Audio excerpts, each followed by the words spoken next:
So later this morning, the Senate Rules Committee will hold a markup session on a major Democratic legislative priority, the voting rights bill known as the For the People Act.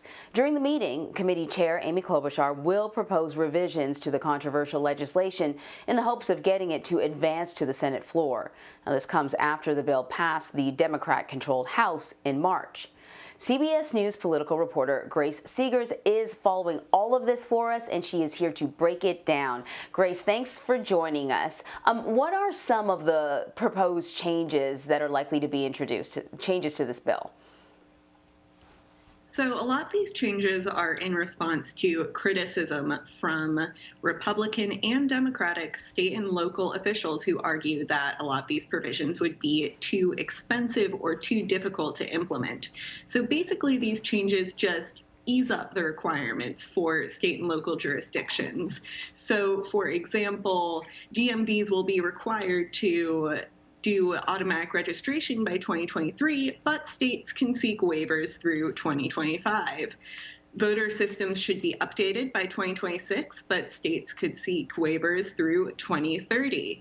Also, for jurisdictions with fewer voters than 3,000, will not have to hold as many consecutive days of early voting, because a lot of these smaller jurisdictions argued that it would be really difficult and expensive to implement consecutive days of early voting. So they're also easing up requirements on mail-in ballots, and a lot of these are just in response to the criticisms that they received from state and local officials of both parties. Yeah, so I'm glad that you brought it up, that we're talking about both parties that have raised concerns about this bill. Still, there's always a lot of Republican pushback. This is a bill that's in response to state Republican legislatures and some of the local bills that they had passed. Senators Klobuchar, Senator Merkley, they're kind of working overtime to address some of the GOP concerns, but I'm wondering why they're doing this when it certainly seems as if they're not going to get Republican support anyway. Well, I do think part of it is that hope springs eternal. So they're hoping, well, maybe if we introduce some of these changes, show that we've been listening to the feedback, we will get Republican support. But in today's Washington, everyone knows that's not really likely considering the polarization that we see. So I really think that it's more like a way of political messaging to other Democrats and to the American people as a whole, saying, look, we really tried to bridge the gap, to reach out to state and local officials and make changes based on those feedback. We're doing this in good faith.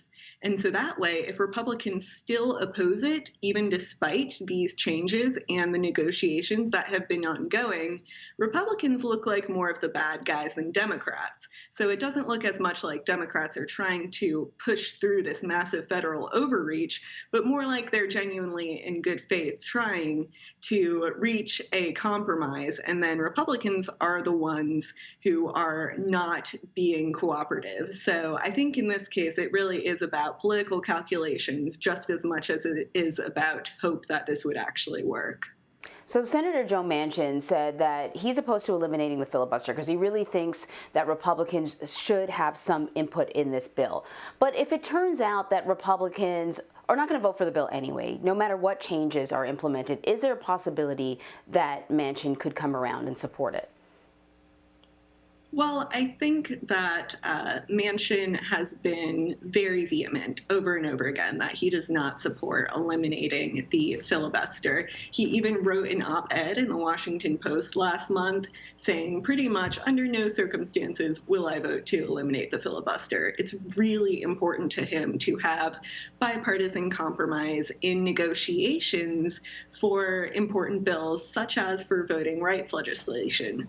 But what you are saying is really what Democrats and progressive activists are hoping. They're hoping that if Manchin sees that Republicans are just being recalcitrant and they are more interested in politics than in actually negotiating in good faith and on a bipartisan basis, they're hoping that he might change his mind and realize that, this isn't the Senate he came into, that there is massive polarization in the country and in the Senate itself, and that if Democrats want to get anything done, they will need to eliminate the filibuster.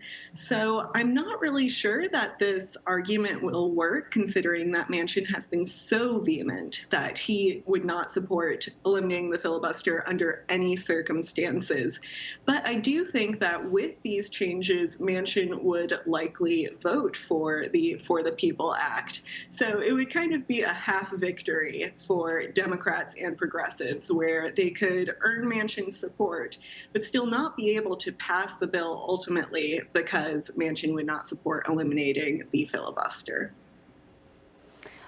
Both leaders, Senate Majority Leader Chuck Schumer and Minority Leader Mitch McConnell, will be appearing at this markup and speaking. Is that significant? Yes, it is. It is extremely unusual for the leaders of the majority and the minority party to show up in a normal committee hearing. They aren't on the Rules Committee. It's extremely unusual to have the leaders show up and to make a statement. So it really shows how important this bill is, both for the Democrats and for the Republicans. For the Democrats, for Majority Leader Chuck Schumer, his presence there is saying this is a really big priority for us, and we really want to get this done. And for Minority Leader Mitch McConnell to be there, he's saying that getting rid of this bill, undermining it, that's a really big priority for the Republicans. So by both of them being there, it shows just how important this bill is for both parties. And I think it signals for Republicans how they're really going to push back against this bill. And I think today we can expect several hours of Republican members of the Rules Committee trying to add amendments in an attempt to bog this bill down. And while these amendments will likely fail, given that they are in the minority party, I think what you're really going to see is that Republicans are not convinced by the moves that Democrats have made, and that they will try to take it down in any way that they can. All right. Well, we'll be watching, Grace. Thank you. Thank you.